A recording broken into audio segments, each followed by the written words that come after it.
This is Dead Body Society, and I got a story for you.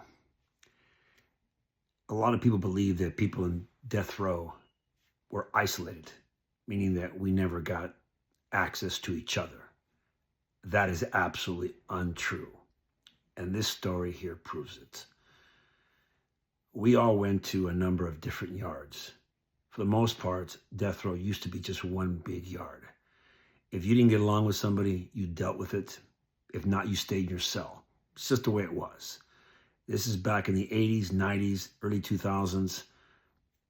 And the language spoken on death row is violence. This particular incident happened on August the 3rd. I had gone out to yard, which was a general population yard. And you feel it. You get this sense, this heaviness. You can smell adrenaline. And my antenna went up. I look over at my workout partner, a guy by the name of Malo. And I raise my eyebrows and he says, "You feel it too?" I said, "Yeah." So we're looking around the yard because we know something's going to happen.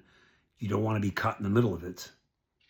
This is a level 4 yard. This isn't level 1 or 2 or some Camp Snoopy. This is death row at San Quentin Prison, where no one has anything to lose.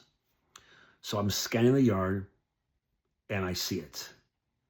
Across the yard on the tables are two men and they're playing chess. As they're playing chess, one of the guys kneels down to look at the chessboard closely.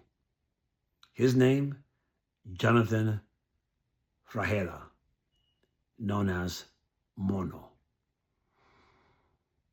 The guy he's playing with, when he sees him do that, backs away, looks up at the yard, and does this.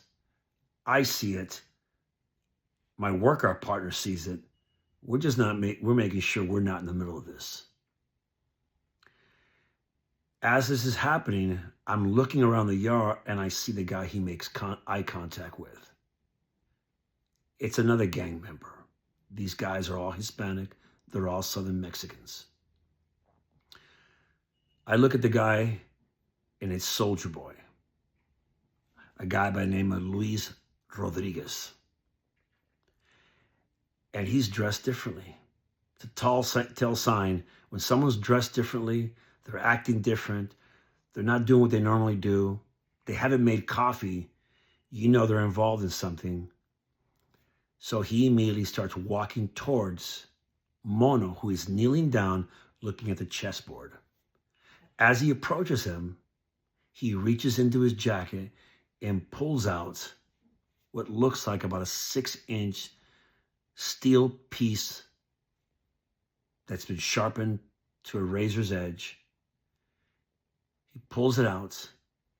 He accelerates towards Mono. The guy he's playing chess with backs away because he knows what's happening. It's a setup.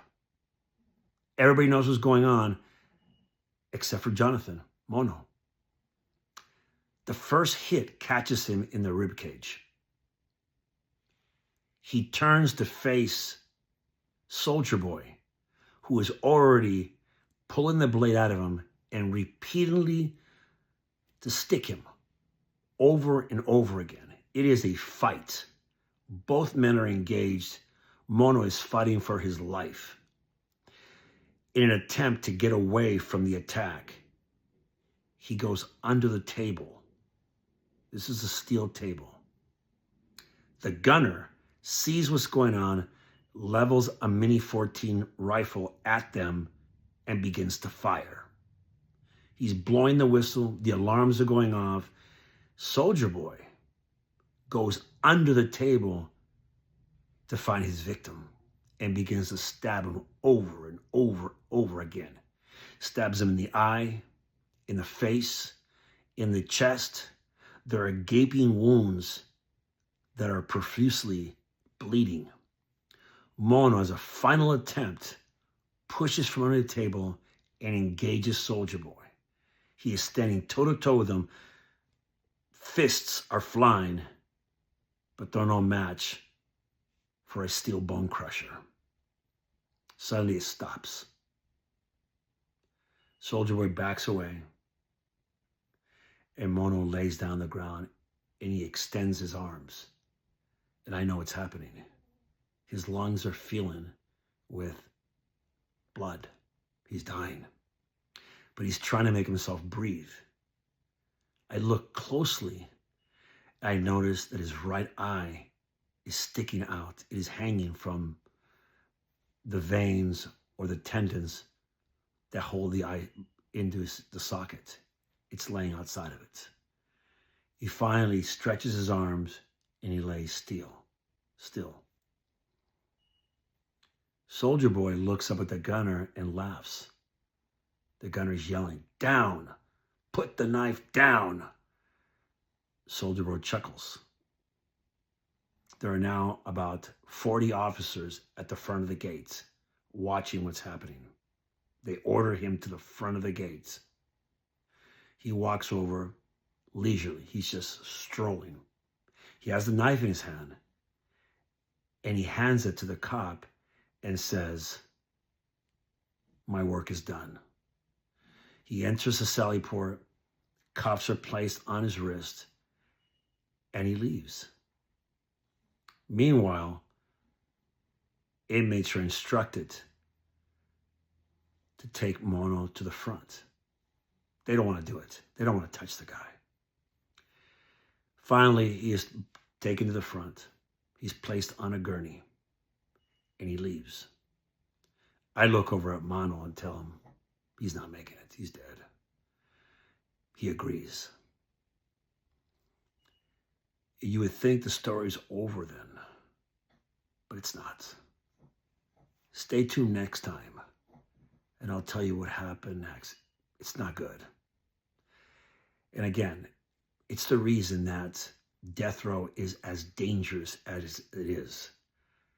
So a lot of people get on social media and say, guys on death row are isolated. Yeah, we sleep on our own cells, single man cells, but we go out to a major yard.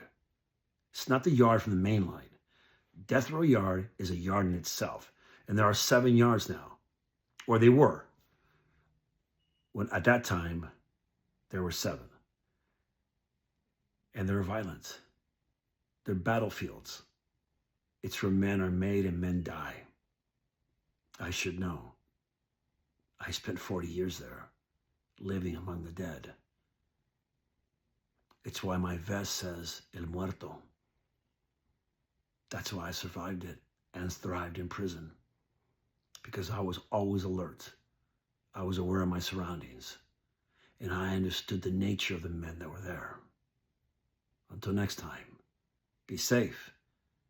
Be aware of your surroundings. Your life could depend on it. We'll see you next time.